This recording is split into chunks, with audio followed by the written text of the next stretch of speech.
নবীজির চাচা কয়, খাদিজা আমি তোমারে ভিক্ষা দিব, এটা বলো কি এমন কি আছে যে আমি তোমারে দিতে পারি?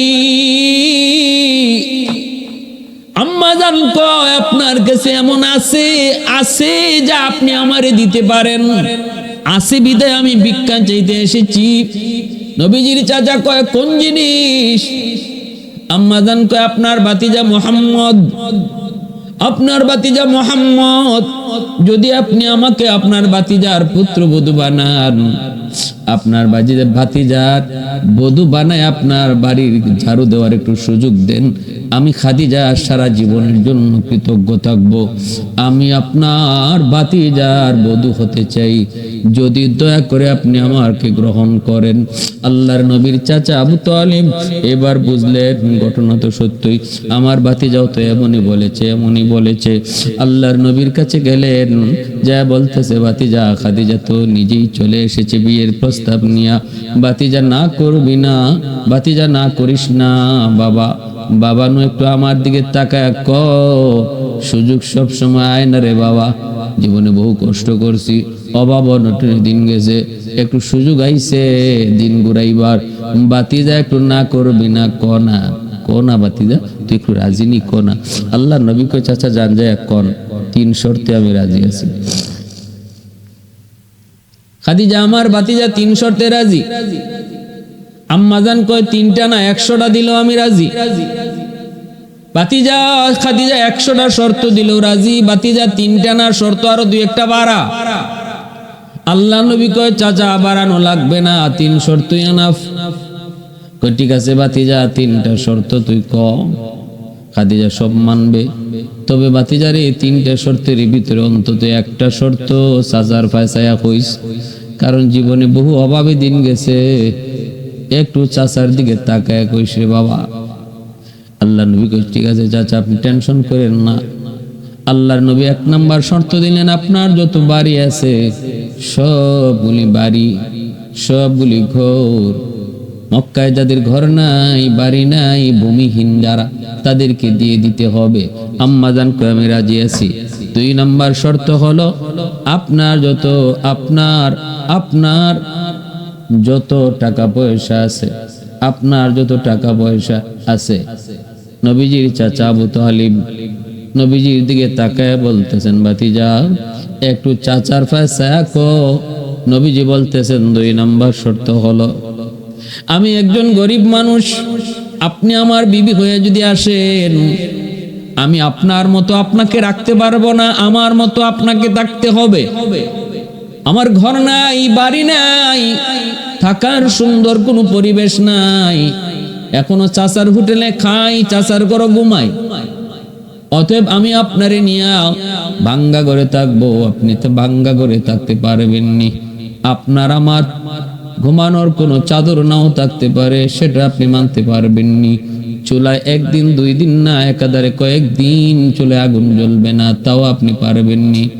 আম্মা জান কয়, আমি সব রাজি আছি। 3 নাম্বার শর্ত হলো, আপনার যত সম্পদ, এমনি চাচা আবু তালিব কয়, ভাতিজা ভাতিজা একটু ক না, চাচার ফায়সায়া ক। আল্লাহ নবী কয়, সবগুলি সম্পদ গরিব অসহায় মানুষের মাঝে বন্টন করে দিতে হবে। আম্মা জান কয়, আমি রাজি আছি। নবীজির চাচা আবু তালিবের মন খারাপ হয়ে গেল। ঘটনা কি ভাতিজা, 3টা শর্তের একটা শর্ত চাচার ফায়সায়া কইলি না, চাচার দিকে তাকায় তুমি কইলা না। ভাতিজা ঠিক আছে ভাতিজা, তোর বিয়া তুই কর, আমি গেলাম। আল্লাহ নবী কয়, চাচা যান না। আম্মা জান খাদিজাতুল কুবরা কয়, আমার সব সম্পদ আমি আপনারে দিয়া দিলাম, এবার আপনার যা মর্জি তা করেন। আল্লাহর নবীর কাছে সব সম্পদ দিয়ে দিলেন নবীর পায়ের তলে। নবীজি মুহূর্তের ভিতরে সবগুলি সম্পদ গরিব অসহায় মানুষের মাঝে বন্টন করে দিলেন। একটা সুতাও নবীজি নিজের জন্য রাখেন নাই। অতএব আজকের যুব সমাজ একটু চিন্তা করো, বউয়ের কাছ থেকে সম্পদ নেওয়াকে যৌতুক কয়। আমার নবীর পায়ের তলে সব কোটি কোটি কোটি কোটি সম্পদ দিয়ে দেওয়ার পরও নবীজি সব দান করে দিয়েছেন, একটাও নিজের জন্য রাখেন নাই। আরো ঘোষণা দিলেন যৌতুক নেওয়া হারাম। আজকে আমাদের সমাজে যেই যুবকরা যৌতুক নেয়, যৌতুক নিয়ে বিয়ে করে, এই সমস্ত মানুষগুলা, এই সমস্ত যুবকগুলি, এরাও আজকে কবিরা গুনাতে শামিল। যৌতুকের বিয়াতে কখনো বরকত থাকে না। ইসলামের ইতিহাসে সর্বপ্রথম কালেমা পড়ে যিনি মুসলমান হলেন তিনি আর কেউ নন, তিনি আম্মা জান খাদিজাতুল কুবরা রাদিয়াল্লাহু তাআলা আনহা। ইসলামের ইতিহাসে সর্বপ্রথম মুসলমান হওয়ার সৌভাগ্য, মুসলমান হওয়ার গৌরব যার অর্জন হয়েছে, এর যুবক তিনি কোনো পুরুষ নন, তিনি হলেন একজন মহিষী নারী, এই উম্মতের মা আম্মা জান খাদিজাতুল কুবরা রাদিয়াল্লাহু তাআলা আনহা। আল্লাহর নবী কালেমার দাওয়াত দেন, সর্বপ্রথম নবীর কালেমার উপর ঈমান আনলেন আম্মা জান খাদিজাতুল কুবরা। নবীর সাথে বিবাহ বন্ধনে আবদ্ধ হয়েছেন। আম্মা জানের বয়স তখন 40 বছর, আর নবীজির বয়স তখন 25 বছর। নবীজি একজন পাক্কা তরতাজা যুবক, আল্লাহর নবী তখন একজন পরিপূর্ণ যুবক, আর আম্মা জানের বয়স তখন 40 বছর। দিনের নবী, মায়ার নবী, চাচার অধীনে, চাচা আবু তালিবের অধীনে দাদা মারা যাওয়ার পর নবীজির দায়িত্ব নিন চাচা আবু তালিব। আমার নবী, রহমতের নবী, চাচাকে বলতেছেন, চাচা আমি একটা কাজ করতে চাই, আমি একটা কর্ম করতে চাই, আপনি আমাকে কোনো একটা কাজে লাগায় দেন, আমি কর্ম করব, আমি কাজ করব। আল্লাহর নবীর চাচা আবু তালিব মায়ার নবীকে নিয়ে তখন আম্মা জান খাদিজাতুল কুবরা রাদিয়াল্লাহু তাআলা আনহার কাছে আসলেন। কারণ আম্মা জান হলেন মক্কার তখন সবচেয়ে ধনী একজন নারী। শুধু মক্কা জুড়ে নয়, গোটা আরব জাহান জুড়ে যার ব্যবসা ছিল, অত্যন্ত সুপরিচিত সফল একজন ব্যবসায়ী ছিলেন আম্মা জান। অসংখ্য গণিত লোক ওনার অধীনে চাকরি করত। সেই সুবাদে নবীজির চাচা আবু তালিব আল্লাহর নবীকে নিয়ে আম্মা জানের কাছে আসলেন। এসেই তিনি প্রস্তাব দিলেন, খাদিজা তোমার চাকরির, তোমার ফ্যাক্টরিতে, তোমার ব্যবসায়িক এই ইন্ডাস্ট্রিতে আমার বাতিজা মুহাম্মদের জন্য কোনো চাকরির ব্যবস্থা আসেনি, কোনো একটা কাজে তারে লাগানো যায়নি। আমার বাতিজা, যদিও আমি তারে খাওয়াইতে পালতে কোনো অসুবিধা নাই, কিন্তু আমার বাতিজা মুহাম্মদ সে বেকার থাকতে পছন্দ করে না, সে কোনো না কোনো একটা কর্ম করতে চায়। কারণ আল্লাহর নবী, রহমতের নবী, গোটা উম্মতকে এই বিষয়টা শিখাইলেন, আমাদেরকে বুঝাইলেন, জানাইলেন। বেকারত্ব সমাজের জন্য অভিশাপ, দেশের জন্য অভিশাপ, পরিবারের জন্য অভিশাপ। বেকারত্ব শয়তানের পুঁজি হয়, একজন বেকার মানুষের মস্তিষ্ক শয়তানের বাসা হয়। বেকার মানুষ সমাজের যত অহেতুক অযথা কাজকর্ম, কথাবার্তা, এগুলা বেকার মানুষের কাছে বেশি পাওয়া যায়। এরাই এগুলা নিয়ে বেশি আলোচনা করে। চায়ের দোকানে বসলে দেখবেন বেকার মানুষগুলির যেন সংসদ বসে যায়। অমুকে কি করলো, অমুকে কি দোষ করলো, অমুকের মেয়ে কি করলো, অমুকের ছেলে কি করলো। এই সব কিছু বিষয় শয়তান তার সব কাজ বেকার মানুষের মাথায় দিয়ে সে নিজে অবসরে যায়। এজন্য বেকারত্ব সমাজের জন্য যেমন অভিশাপ, পরিবারের জন্য তেমন অভিশাপ। বেকারত্ব নিজের জীবনের জন্য একটা অভিশাপ। আল্লাহর নবী বলেন, চাচা আপনার সম্পদ থাকতে পারে, আপনার রুজি রোজগার থাকতে পারে, কিন্তু আমি বেকার থাকতে পছন্দ করি না, আমাকে একটা কাজে লাগায় দেন। অতএব নবী বুঝাইলেন, এই যুবক, তোমার বাবার যদি কোটি কোটি টাকার বাবা মালিক হয়, বাবার যদি 10টা 12টা শিল্প কারখানাও থাকে, তবুও তুমি নিজে বাবার উপরে নির্ভর করে বেকার থাকবা না। কারণ বেকারত্ব মানুষকে অন্যায়ের দিকে, বেকারত্ব মানুষকে খারাপের দিকে অতি দ্রুত ডাইভার্ট করে নেয়। এজন্য বাবার উপর নির্ভরশীল হইয়া, বাবার সম্পদের উপর নির্ভরশীল হইয়া বেকার ছেলে, সেও তার নিজের জন্য অভিশাপ, সমাজের জন্য অভিশাপ, পরিবারের জন্য অভিশাপ। আল্লাহ নবীর চাচা আবু তালিব ইনি কিন্তু বলছেন, বাবা তোমার কাজ করতে হবে কেন? আমার সম্পত্তি কে দেখবে, কে খাইবে? বাবা তোমার কেন কাজ করতে হবে? তোমার কাজের প্রয়োজন নেই। কিন্তু আল্লাহ রসুল তা মানলেন না। রসুল বলেন, না চাচা, আমি একটা কর্ম করব, আমাকে যে কোনো একটা কাজের আপনি সন্ধান দেন, একটা কাজে লাগাই দেন, কাজ করব। রসুল সাল্লাল্লাহু আলাইহি ওয়াসাল্লামের আবদারে রসুলের চাচা আবু তালিব তিনি আল্লাহ নবীকে নিয়ে আম্মাজান খাদিজাতুল কুবরার কাছে আসলেন। কে সেই মহিয়সী নারী? আম্মাজান মক্কার সবচেয়ে ধনী নারী। আম্মাজান তখন মক্কার মানুষের কাছে অত্যন্ত প্রশংসনীয়, চারিত্রিক দিক দিয়েও আম্মাজানের কোনো স্পট নাই, কোনো দাগ নাই, যার কারণে মক্কার মানুষ আম্মাজানকে তাহেরা কয়ে ডাকত, পবিত্রা কয়ে ডাকত। যেহেতু তার চরিত্রের ভিতরে বিন্দু পরিমাণ কোনো স্পট নাই, কোনো দাগ নাই, কোনো কলঙ্ক নাই, এজন্য আম্মাজানকে তারা তাহেরা কয়ে ডাকতো। যদিও ওই সময়টাতে মানুষের চরিত্র যে ভালো রাখতে হবে এর কোনো খেয়ালই তখন ছিল না। কারণ কোন মানুষের চরিত্রই তখন ভালো না। যুগটা ছিল জাহিলি যুগ, অন্ধকার যুগ। অন্ধকার যুগে একজন নারী তার চরিত্রকে সুন্দর রাখা এবং পুত পবিত্র রাখা জেনতেন কোনো বিষয় নয়, অত্যন্ত কঠিন থেকে কঠিন একটা বিষয়। আমার আল্লাহ তার কুদরতি হাতেই আম্মাজানকে পুত পবিত্র বানায় রাখছেন।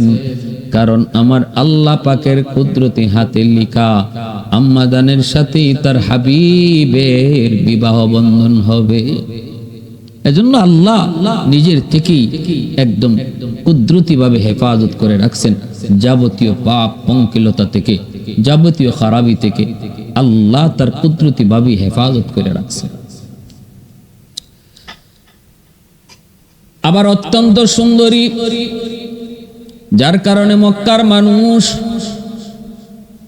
ধনী ধনী ফ্যামিলির যুবক আম্মাজানকে বিয়ের প্রস্তাব দেয়, কিন্তু বিয়েতে রাজি হন না। কারণ এর আগে আম্মাজানের আরো 2টা বিবাহ হয়েছে। প্রথম বিবাহ হয়েছে আম্মাজানের বনু তামিম গোত্রের একজন যুবকের সাথে, যার নাম আবু হালা। মানুষ তাকে হালার সন্তানার বাবা হিসাবে চিনত, জানত। আবু হালার সাথেই আম্মাজানের প্রথম বিবাহ, তার বংশ ছিল বনু তামিম। এই আবু হালা ইন্তেকালের পর তিনি আরেকটা বিবাহ বন্ধনে আবদ্ধ হয়েছেন, কিন্তু ওনার সন্তান, প্রথম ঘরের সন্তান আবু হালা, সেও এক সময় নবী কালেমা পরে মুসলমান হইয়া আল্লাহর নবী সাহাবী খাতায় নাম লিখান। আম্মাজান বিবাহ বসেন না, কারো প্রস্তাব তিনি গ্রহণ করেন না, ব্যবসায় মনোযোগ দিয়ে দিলেন। শাম সিরিয়া জুড়ে তার ব্যবসা ছড়ায় ছেটে আছে। ওই অবস্থায় আম্মাজানের কাছে যখন নবীর চাচা আবু তালিব নবীকে নিয়ে হাজির হলেন আর বললেন, খাদিজা, তোমার কাছে কোনো কাজের সন্ধান আসেনি? তোমার ফ্যাক্টরিতে, তোমার ব্যবসায়িক এই সমস্ত ব্যবসায়িক কার্যক্রমের জন্য কোনো একটা পোস্ট খালি আসেনি যে পোস্টে আমার ভাতিজা মোহাম্মদকে চাকরি দেওয়া যায়। আমার ভাতিজা বড় অত্যন্ত চরিত্রবান, আমার ভাতিজা বড় আখলাকওয়ালা, আমার ভাতিজা অত্যন্ত নম্র ভদ্র, অত্যন্ত বিচক্ষণ। আমার ভাতিজার মক্কার মানুষ, তুমি নিজেও জানো, তাকে আল আমিন বলে ডাকে, সত্যবাদী হিসাবে ডাকে। অতএব আমি আবু তালিব আমার ভাতিজার চারিত্রিক সার্টিফিকেট দিলাম, কোনো অসুবিধা নাই, যদি সুযোগ থাকে আমার ভাতিজাকে একটা চাকরি দাও। আম্মাজান তখন খুশি হলেন। আম্মাজান বললেন, আবু তালিব আপনার ভাতিজাকে আমার ফ্যাক্টরিতে চাকরি দেওয়া এটা আমার জন্য আরো ভাগ্য।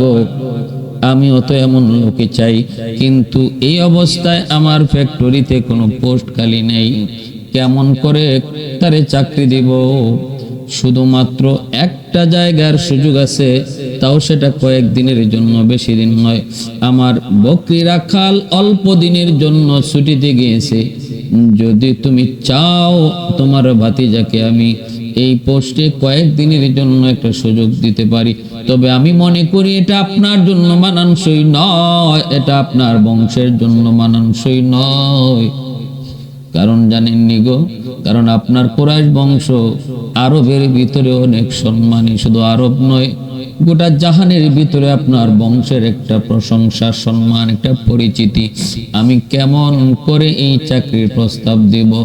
তবে যদি কখনো পোস্ট খালি হয় আমি নিজে আপনার কাছে যাব। এই কথা বলে যখন ফিরত দেন নবীকে নিয়ে, নবীর চাচা ফিরত চলে আসবেন। কিছু দূর যাওয়ার পর আমার আপনার নবী, রহমতের নবী, মায়ের নবী কই, চাচা আপনি আমাকে ফেরত নিয়ে যান না। না না, আমি চাকরিটাই করব, এই দায়িত্বটা আমি সঠিকভাবে পালন করব। কোন কর্মকে আমি ছোট করে দেখি না। মানুষের কোন কর্ম সেটা যদি হালাল হয়, হালাল কোন কর্মকে ছোট করে দেখার কোনো সুযোগ নাই, কোনো সুযোগ নাই। কর্ম যদি হালাল হয় বরকত দিবে আল্লাহ, কর্ম যদি হারাম হয় বরকত কেড়ে নিবে আল্লাহ। হালালের ভিতরে আরাম, হারামের ভিতরে কোনো আরাম নাই। একজন বুট বিক্রেতা, বাদাম বিক্রেতা, সে যদি এই বাদাম বিক্রিটাও সে মনোযোগ দিয়ে করে, অত্যন্ত মায়া করে, তার প্রতিও যদি শ্রদ্ধাশীল হইয়া নিজের কর্মটাকে সে মায়া কইরা শ্রদ্ধাশীল হইয়া কর্মতে নিযুক্ত থাকে, আল্লাহ পাক ওই ছোট্ট এই কর্মর উসিলায় আল্লাহ তার রিজিকের ব্যবস্থা করবে। রাসূল বুঝাইলেন, চাচা না না না গো চাচা, কোনো কর্মকে খারাপ চোখে দেখবেন না। আমি নিজেও দেখি না, কারণ রিজিক দেওয়ার মালিক হলেন আল্লাহ। আল্লাহ ধনীকে যেমন রিজিক দেয়, গরিবকে আল্লাহ রিজিক দেয়। রিজিক বন্টনকারী আল্লাহ, রিজিকটাকে আসমানে বন্টন করে মালিক। ধনীকেও আল্লাহ দেয়, গরিবকেও আল্লাহ খাওয়ায়, সবাইকে আল্লাহ খাওয়ায়।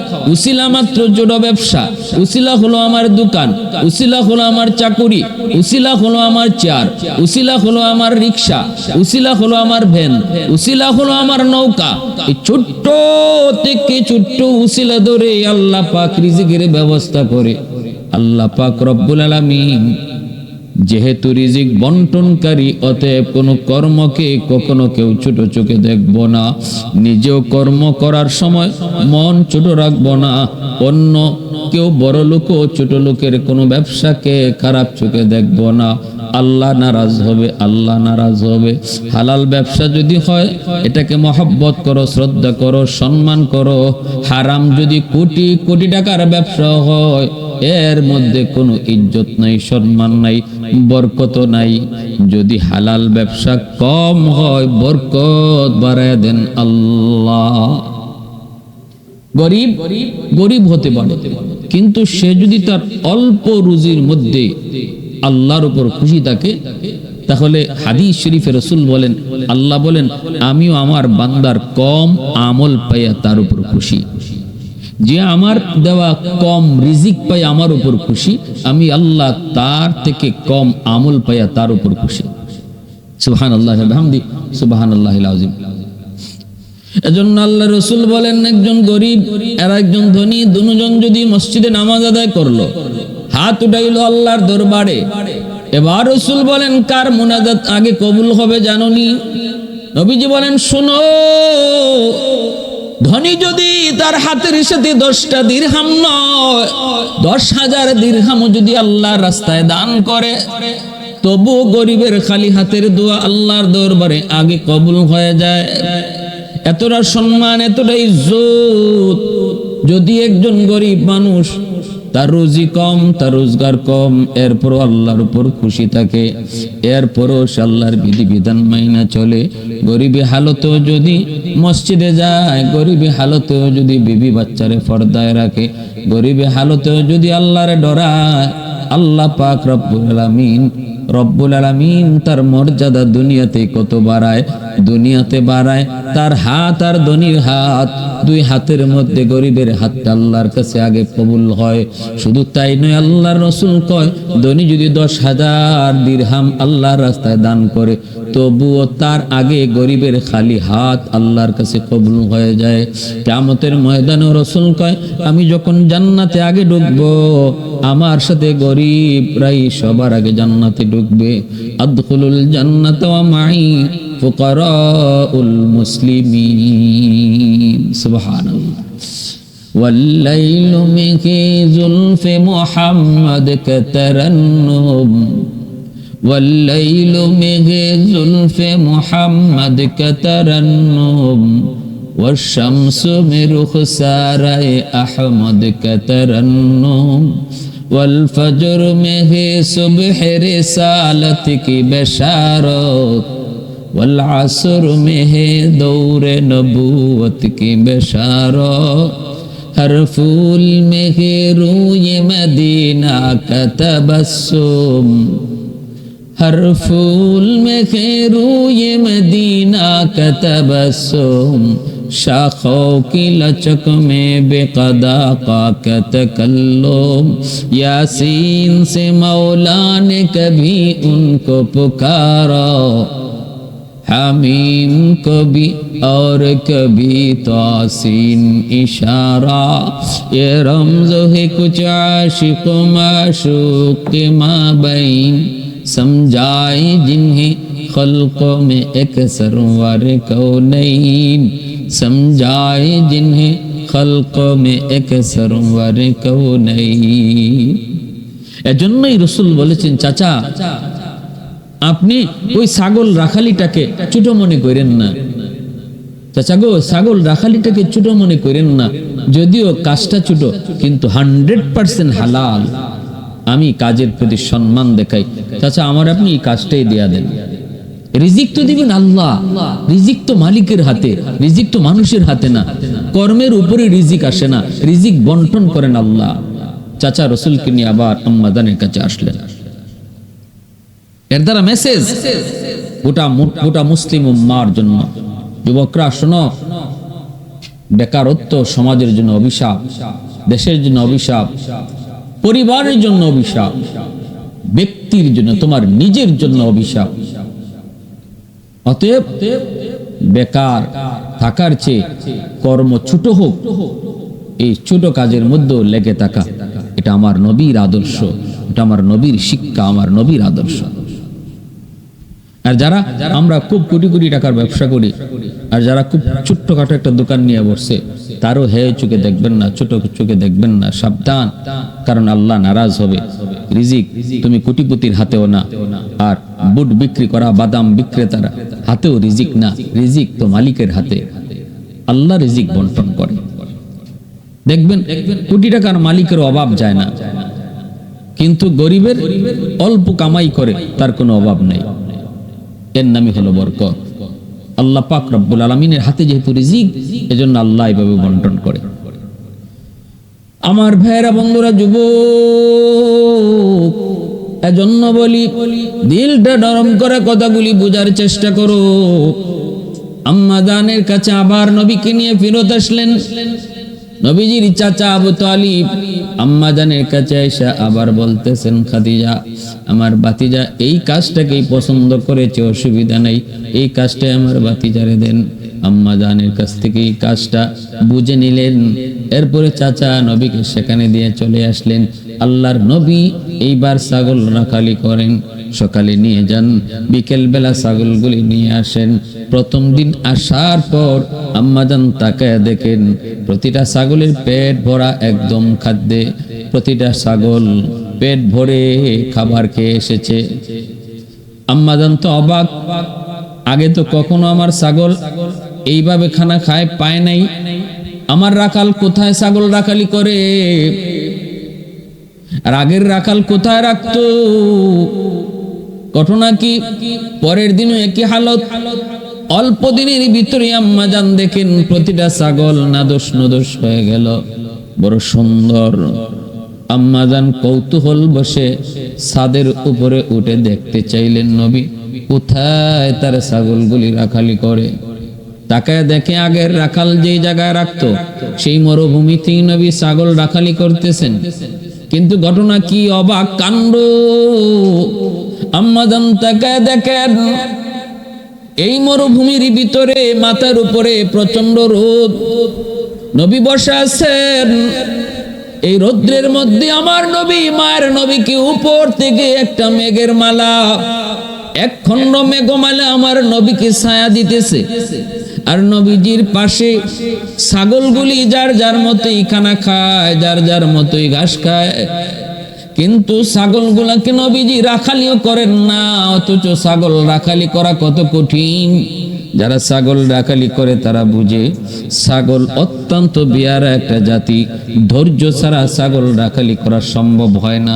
এইদিকে যদি নিতে চান ছাগল ওই দিকে যেতে চায়, সামনে যদি আনতে চান ছাগল পিছনে যেতে যায়, আবার পিছনে যদি আপনি তার মর্জি মতো আপনি তারে পিছনে নিতে চান তখন ছাগল কিন্তু আবার সামনে আসতে চায়। এই হলো ছাগলের আদত। আপনি যেদিকে নিতে চাইবেন ছাগল ওদিকে কখনো যেতে চাইবে না। এজন্যই আল্লাহ পাক রব্বুল আলামিন সকল নবী পয়গম্বরগণকে আল্লাহ ছাগল রাখালি করাইছেন, কারণ এমন উম্মত আমি আল্লাহ তোমাকে দিব। এরে নবী শোনো আমার বন্ধু, এমন উম্মত আসবে যে উম্মতের স্বভাব হবে ছাগলের মতো। অতএব ছাগল রাখালি কইরা ধৈর্যের আল্লাহ পরীক্ষা নেন। সকল নবী পয়গম্বরগণ ছাগল রাখালি কইরা ধৈর্যের পরীক্ষা দিয়েছেন। মায়ার নবী দয়ার নবী বসা আছেন। আম্মাজান ছাদের উপর থেকে তাকায় দেখেন নবীর ছাগলগুলাকে রাখালি করতেছে জঙ্গলের বাঘ। আর আমার নবী গরমের মধ্যে বর্ষা, আমার নবীকে বাতাস দিতেছে বিষাক্ত সাপ। মায়ার নবী দয়ার নবী বসা আছেন, সাপ নবীকে বাতাস দেয়। এই দৃশ্য দেখা মাত্রই আম্মাজান বুঝে ফেললেন আমার রাখাল সে তো কোনো রাখাল নয়, সে তো সাধারণ কোনো মানুষ নয় গো, সে তো মহান একজন মনীষী, যারে বাঘে চিনে সাপে চিনে, সে তো সাধারণ কোনো মানুষ নয়। তাকায় দেখেন নবী পানি খাওয়াইতে নিলেন কুয়ার কাছে, কুয়া থেকে বালতি উঠাইয়া পানি পান করাইতে হয়। কিন্তু আম্মাজান দেখেন নবীজি ছাগলগুলা নিয়ে কুয়ার কাছে যাওয়া মাত্রই কুয়ার পানি নিচ থেকে উপরে উঠে গেল, অটো উপরে উঠে গেল। আর ছাগলগুলি পানি খাওয়া শেষ করার পর কুয়ার পানি আবার নিচে গেল। আম্মাজান এবার বুঝলেন আমার রাখাল সাধারণ কোনো মানুষ নয়, যার ইচ্ছা মতো কুয়ার পানি উপর থেকে নিচে যায়, নিচ থেকে উপরে উঠে। নবীজির প্রতি মহব্বত আর ভালোবাসা বাড়তে শুরু হলো, নবীজির প্রতি দুর্বল হতে লাগলেন। এই দিকে আম্মাজান সিদ্ধান্ত নিলেন তার ব্যবসায়িক সমস্ত কার্যকলাপের চিফ ম্যানেজার বানায় দিবেন আমার নবীকে। ঘোষণা দেওয়া মাত্রই কয়েকজন ম্যানেজার বিরোধিতা করলো। আম্মাজান বললেন যদি তোমাদের মন চায় চাকরি করো, নতুবা চলে যাও, সিদ্ধান্ত ফাইনাল। আমি হলাম মালিক, আমার সিদ্ধান্ত হলো ফাইনাল। আমি মুহাম্মদকে আমার ব্যবসায়িক চিফ ম্যানেজার বানায় দিলাম।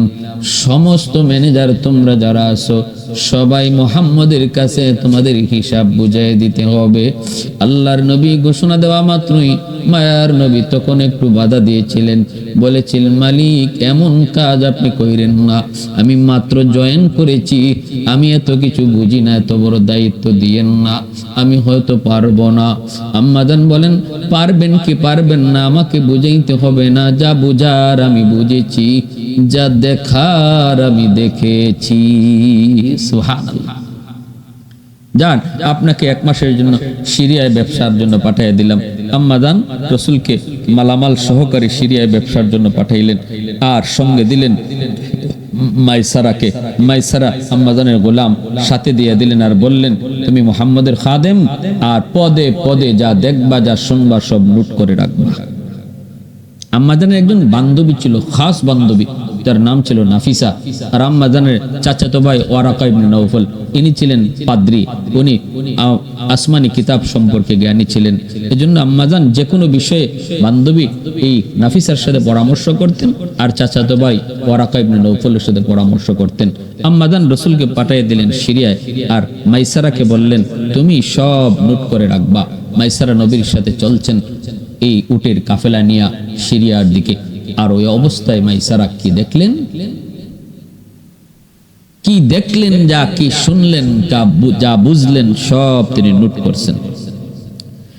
দেখতেছেন রাস্তা দিয়ে যান, হঠাৎ করে মাইসারা নজরে পড়লো মক্কার আরবের এই মরুভূমিতে প্রচন্ড রোদ। নবীজি যেই দিকে যান আল্লাহর নবীর মাথার উপরে ওই যে আম্মাজান দেখেছিলেন এক খণ্ড মেঘমালা নবীকে ছায়া দেয়, এই ছায়া দিয়া দিয়া নবীকে সিরিয়ার দিকে নিয়ে যাচ্ছে। আর মাইসারা সাথে সাথে সেটা নোট করে নিলেন, আর দেখতে লাগলেন। একটু পরেই দেখতেছেন মায়ার নবী দয়ার নবী যেই দিকে যাইতেছেন ওই দিকে সমস্ত গাছপালা ডানে বামে যা ছিল সবগুলি গাছপালার মাথাগুলি নুইয়া নুইয়া নবীকে সম্মান জানায়। আম্মাজান যেই মাইসারাকে পাঠাইলেন, মাইসারা নিজের কানে শুনলেন পাহাড়ের পাথর বলি নবীকে সালাম জানায়। আসসালাতু আসসালামু আলাইকা ইয়া রাসূলুল্লাহ, আসসালাতু আসসালামু আলাইকা ইয়া হাবিবাল্লাহ। নবীকে সালাম জানায়। আল্লাহর নবীকে নিয়ে সিরিয়ায় তিনি ঢুকলেন। সেখানে একজন ব্যবসার কাজে থাকা অবস্থায় একজন খ্রিস্টান পাদ্রীর সাথে দেখা হয়। ওই খ্রিস্টান পাদ্রী আমার নবীকে দেইকা ভবিষ্যৎবাণী করে দেয়, মুহাম্মদ তোমার নাম, বাবার নাম আব্দুল্লাহ, মার নাম আমেনা, আমি তাওরাত কিতাবে পেয়েছি। এই নামের আর এই আলামতের মানুষটাই শেষ জমানার নবী হবে। অতএব আর দেরি করবা না, সিরিয়ায় থাকা তোমার জন্য নিরাপদ না। এই পাদ্রীর ভবিষ্যৎবাণীটাও মাইসারা তার নোটের মধ্যে নোট করলেন। এইদিকে দিন যায়, দিন যায়, দিন যায়। আম্মাজান আমার নবীর অপেক্ষা, দিলের ভিতরে মায়া মহব্বত বেড়ে গেছে। নবীজির প্রশংসা যত শুনেন ততই শুনতে মন চায়। আম্মাজান বান্ধবীকেও বলে মুহাম্মদ সম্পর্কে একটু কও। মাইসারা কয় খাদিজা, নাফিসা কয় খাদিজা তোমার চিফ ম্যানেজার, সে তো সাধারণ কোনো মানুষ নয়, তার এতদিনের ভিতরে তার আমানতদারি, তার সুন্দর চেহারা, তার সুন্দর কথা 40 দিন হয়ে যাওয়ার পথে আম্মাজান বান্ধবী নাফিসাকে নিয়া খাদেম খুদ্দাম বাদীদেরকে নিয়ে তিনি উপরে উইটা নবী কোন দিক দিয়ে আসবেন সেই দিকে তাকায় রইছেন। আর একে একে শুধু সবাইকে বলেন মুহাম্মদ সম্পর্কে যে যত সুন্দর কথা বলবা তারে তত সুন্দর পুরস্কার দিব। আর আমার চিফ ম্যানেজার যে দিক দিয়ে আসবে সবার আগে যে দেখে আমাকে জানাইবা ওই যে আপনার চিফ ম্যানেজার আসতেছে, সাথে সাথে সে গোলাম হলে তারে আমি আজাদ করব, বাদী হলে আজাদ করব, আর নতুবা সে যা চায় তারে তা পুরস্কৃত করব। সবাই তো ওই দিকে তাকানো, সিরিয়ার দিক থেকে কে আগে সংবাদ দেয়? কেউ তো আগে বলতে পারে নাই, কিন্তু আম্মাজান নিজে বললে ফেললেন একটু পরেই তোমরা দেখবা ওই দিক থেকে আমার ম্যানেজার আসতেছে। আমি দেখে ফেলেছি। বান্ধবী কয়, খাদিজা আমরা কেউ দেখলাম না, তুমি কেমনে দেখছো? কয় আমি বললাম তো আমি দেখছি, তোমরা একটু পরেই দেখবা। হঠাৎ করে সবাই দেখলো, নজরে পড়লো। নাফিসা বান্ধবী জিজ্ঞেস করে, সখী তুই কেমনে দেখলি, একটু কোন আগো কেমনে দেখলি? আমরা তো কেউ দেখলাম না, তুই কেমনে দেখলি? আম্মা জান কয় আমি কেমনে দেখছি সখী শুন, আমি যেদিন সাদি উইটা ছাগল রাখালি করার সময় দৃশ্য দেখেছিলাম, তার মাথার উপরে একটা মেঘমালা ছায়া দেয়। আজও আমি দেখেছি ওই দিক থেকে একটা মেঘের টুকরা ছায়া দিয়া দিয়া কারে আসতেছে। আমি বুঝে গেছি, আমি চিনে ফেলেছি এই সেই মেঘমালা। অতএব আমার ইয়াকিন হয়ে গেছে এই মেঘমালার নিচেই আমার ম্যানেজার তারে ছায়া দিয়া দিয়া নিয়ে আসতেছে। এই জিনিসটা আমি বুঝার কারণে বুঝলাম, বললাম অল্প সময়ের ভিতরেই তোমরা তারে দেখবা। সত্যি সত্যি নবী যখন সবার নজরে পড়ে গেল, রসুল আসলেন, মাইসারা সব ঘটনা বিস্তারিত শুনাইলেন। আম্মা জানের আবেগ আর ভালোবাসা আরো দ্বিগুণের দ্বিগুণ নবীর প্রতি বেড়ে গেল। বান্ধবী নাফিসাকে বলতেছে, বান্ধবী একটু বল আমার ম্যানেজার তোর কাছে কেমন লাগে, যা না একটু বিয়ের প্রস্তাবটা দিয়ে আয়, আমি তো তার প্রতি দুর্বল হয়ে পড়েছি। বান্ধবী যখন নবীকে বিয়ের প্রস্তাব দেয়, নবী বলতেছেন এটা কেমনে সম্ভব, আমার তো গার্ডিয়ান আছে, আমার তো চাচা আছে আবু তালিব, আমার চাচার অনুমতি ছাড়া আমি কিছুই বলতে পারবো না। এই বইলার নবীজি সোজা বাড়িতে চলে আসলেন। চাচাই কয়, বাতিজা মোহাম্মদ কেন আসছো, কি ব্যাপার? আল্লাহ রসুল কয়, চাচা আমি আর চাকরি করতাম না। চাকরি আর করবই না কেন? চাচা আমার মালিক বড় ভালো, কিন্তু বেশি সুবিধা না, আমার তো বিয়ার প্রস্তাব দিয়া বইছে। চাচা কোন তো এটা কেমনে হয়? ইনি এত সম্পদের মালিক, ইনি এত পুত পবিত্র, উনি কোথায় আর আমি কোথায়, কিভাবে হয়? চাচা আমি তো শরম পেয়ে লজ্জা পেয়ে আমি চলে এসেছি চাকরি চাইরা। আর বলছি আমার চাচা গার্ডিয়ান, আমার চাচা ভালো জানেন, আমার চাচা ভালো জানেন, এই বলে আমি চলে আসছি, আমি আর চাকরি করবই না। আল্লাহ রসুলের চাচা আবু তালিব কয়, ভাতিজা এমন সুযোগ কয়জনে পায় বেটা? মক্কার কত কোটিপতি শিল্পপতি খাদিজাকে বিয়ে করার জন্য লাইন ধরে আছে, কাউকে পাত্তা দেয় না।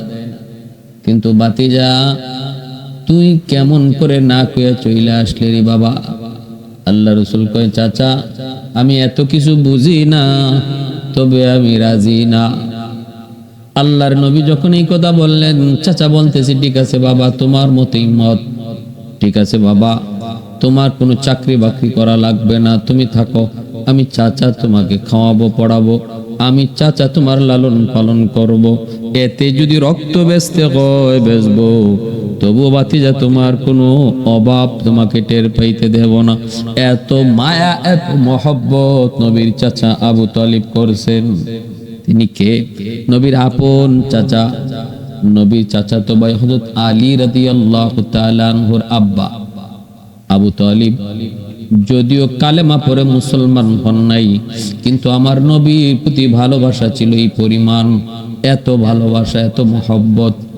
আল্লাহর নবী আফসোস করেছেন, মৌতের সময় নবী চোখের পানি জড়ায় জড়ায় যায় কাঁদছেন, চাচা গো চাচা আপনার জীবদ্দশায় কেউ আমার দিকে চোখ তোলার সাহস করে নাই, চাচা একটা বার শুধু আমার কানে কানে শুধু কালেমাটা পড়েন, কিয়ামতের ময়দানে আমি নবী কথা দিলাম আমি আপনারে সাথে না লইয়া জান্নাতে যাব না।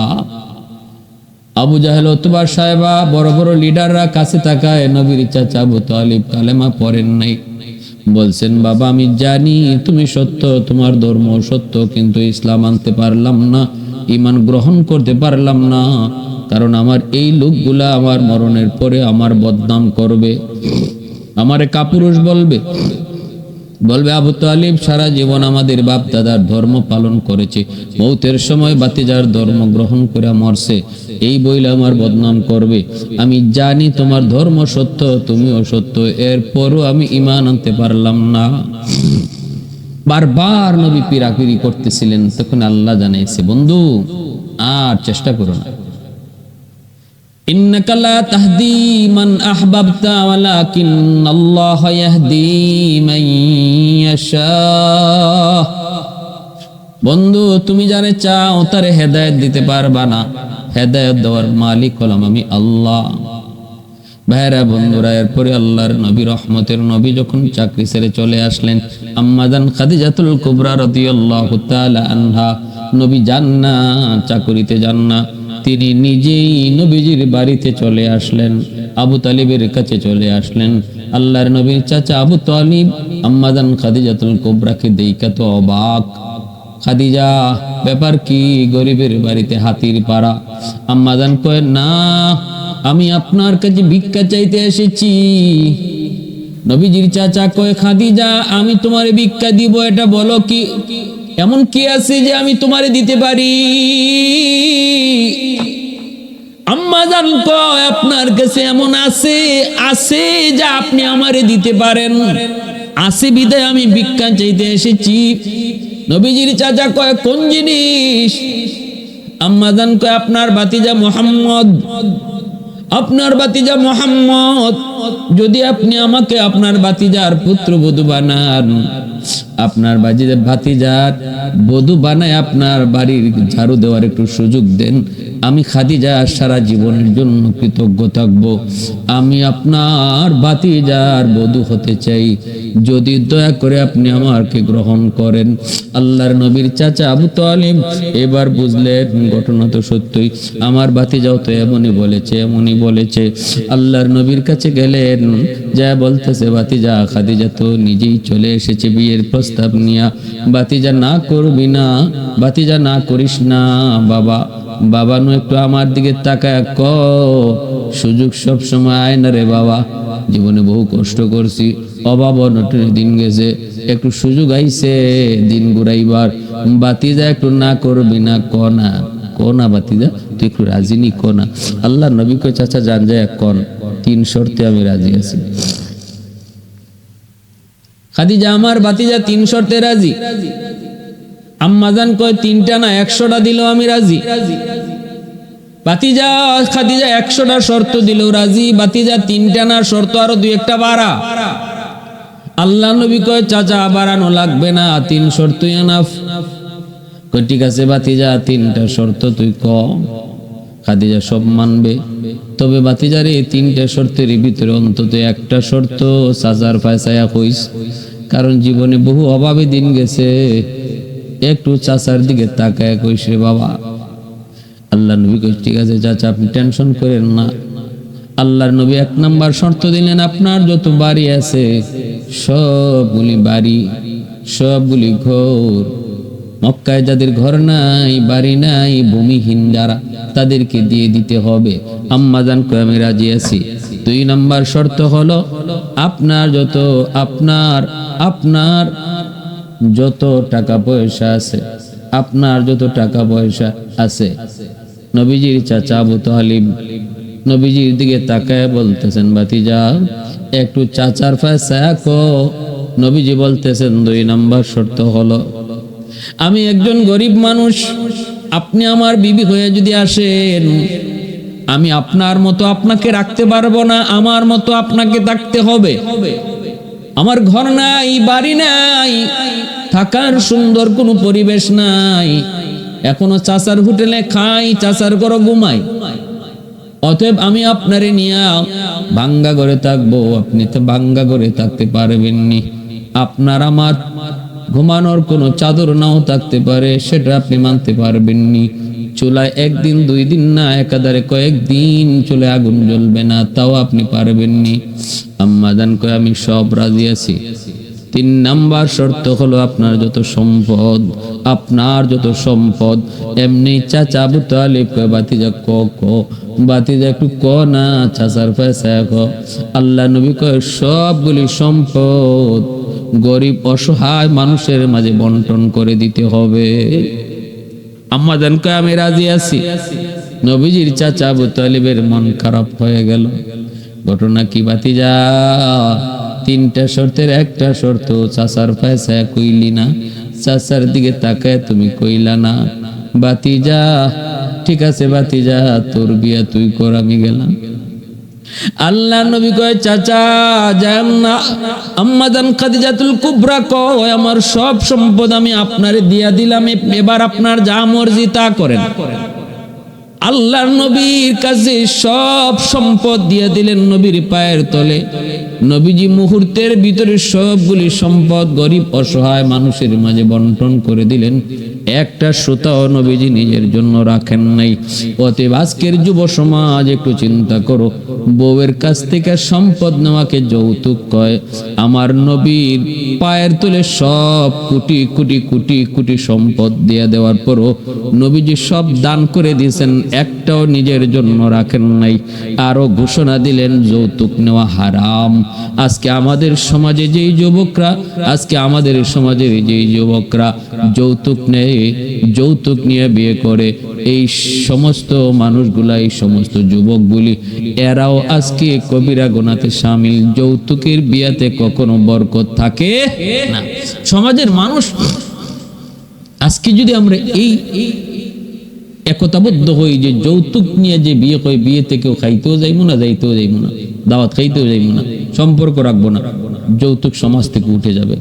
কিন্তু আমাদের সমাজে তো যৌতুক ডাইরেক্ট না নিলেও ইনডাইরেক্ট অনেকে খায়, ইবায় না বুড়ায় নেই, এমন আসেনি না নাই। আপনার মেয়ে তো থাকবো, টেলিভিশনটা না দিলে কি দেখবো, রাত কাটাইবো কেমনি, সময় কাটাইবো কেমনি? আপনারই তো এখন দামান, ছেলে তো আর জন্ম দিছে আমি, এখন বিয়ার পরে তো ছেলে হয়ে দিব আপনার। এই ছেলেটা এই অফিস আদালতে যাইবো, কেমনে যাইবো?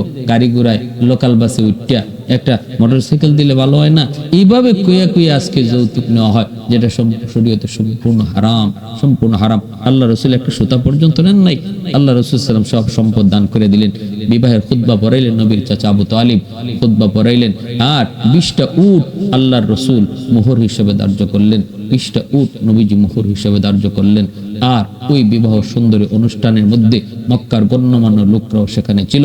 মক্কার মধ্যে একটা আলোড়ন সৃষ্টি হয়ে গেল যে মুহাম্মদের কাছে খাদিজা কেমনে বিয়া বইল, মুহাম্মদের তো কিছুই নেই, মুহাম্মদের তো কিছুই নেই। আম্মা জান সবগুলা নেতা ফেতারে একদিন দাওয়াত করে খাওয়াইতে আনছেন। আর আন্না বলছেন, বলো তো তোমরা কে কি কইছো, মুহাম্মদ কোন দিক দিয়ে আমার থেকে কম একটু কও না? তার চরিত্র না চারিত্রিক দিয়ে দিয়ে সে অনেক ভালো, সুন্দর না সুন্দর, সে অতুলনীয়, কোন দিক দিয়ে তার কমতি নাই। তো কোন দিকটা দিয়ে কমতি? সম্পদের দিক দিয়া, সম্পদের দিক দিয়া অনেক তফাৎ। বলে হ্যাঁ, সম্পদের দিক দিয়ে যখন আমার স্বামী মুহাম্মদ আমার চেয়ে নিচে আর আমি উপরে, তোমাদের সামনে আমি উপস্থিত সাক্ষী রেখে আমার সব সম্পদ আমার স্বামী মুহাম্মদরে দিয়ে দিলাম। এইবার তোমরা কও আমার কিছু আছে? বলেন না, সব কার? বলে মুহাম্মদের। এখন মুহাম্মদরে আমি ফাইয়া দন্য, মুহাম্মদ আমার ফাইয়া দন্য, না আমি মুহাম্মদের ফাইয়া দন্য? তোমরা কও। সবের চোখ একদম চেহারা মলিন হয়ে গেছে, সব চুপ হয়ে গেছে। আল্লাহ রসুল সব সম্পদ পাইলেন, কিন্তু 100টাও নিলেন না। মক্কার গরিবদের মাঝে মুহূর্তের ভিতরে বন্টন করে দিলেন। আল্লাহ রসুল সাল্লাল্লাহু আলাইহি ইসলামের সাথে আম্মা জানের বিবাহ এইভাবে আবদ্ধ হলেন। রসুল সাল্লাল্লাহু আলাইহি ইসলামের যত সন্তান আছেন, 4 জন মেয়ে, জয়নব, রুকাইয়া, উম্মে কুলসুম আর ফাতেমা, এই 4 জন রসুল সাল্লাল্লাহু আলাইহি ইসলামের কলিজার টুকরা মেয়ে আম্মা জান খাদিজাতুল কুবরা রাদিয়াল্লাহু তাআলা আনহার গর্ভে। আর আম্মা জানের প্রথম ছেলে সন্তান হয়েছিল যার নাম কাসেম। আর হ্যাঁ, একজন ছেলে শুধু ইব্রাহিম সারা, বাকি ছেলেরাও আম্মা জানের গর্ভেই জন্ম নিছেন। আম্মা জান রাসূল সাল্লাল্লাহু আলাইহি ওয়াসাল্লাম যতদিন তিনি জীবিত ছিলেন, ওনার জীবদ্দশায় আর কোনো নারীকে বিয়ে করেন নাই। ওনার ইন্তেকালের পরে আল্লাহ রসুল তিনি অন্যান্য বিবিগণকে বিবাহ করেছেন। ইসলামের সবচেয়ে বেশি অবদান ইসলামের মধ্যে যার, তিনি হলেন সেই মহিয়সী নারী, আমার আপনার এই গোটা উম্মার মা জননী আম্মা জান খাদিজাতুল কুবরা রাদিয়াল্লাহু তাআলা আনহা। মক্কার জান্নাতুল বাগ, মক্কার জান্নাতুল মুআল্লায় তিনি শুয়ে আছেন। মদিনার কবরস্থানে না, মক্কার কবরস্থান জান্নাতুল মুআল্লায় তিনি শুয়ে আছেন। আল্লাহ তার বান্দির কবরখানাকে জান্নাতের উঁচু মাকাম বানায় দেন। আল্লাহ পাক এই উম্মার মাকে আল্লাহ পাক যথাযথ সম্মানে জান্নাতে সমাসীন করেন, এই দোয়া করি। আল্লাহ আমাদের সবাইকে আমল করার বুঝার তৌফিক দান করেন।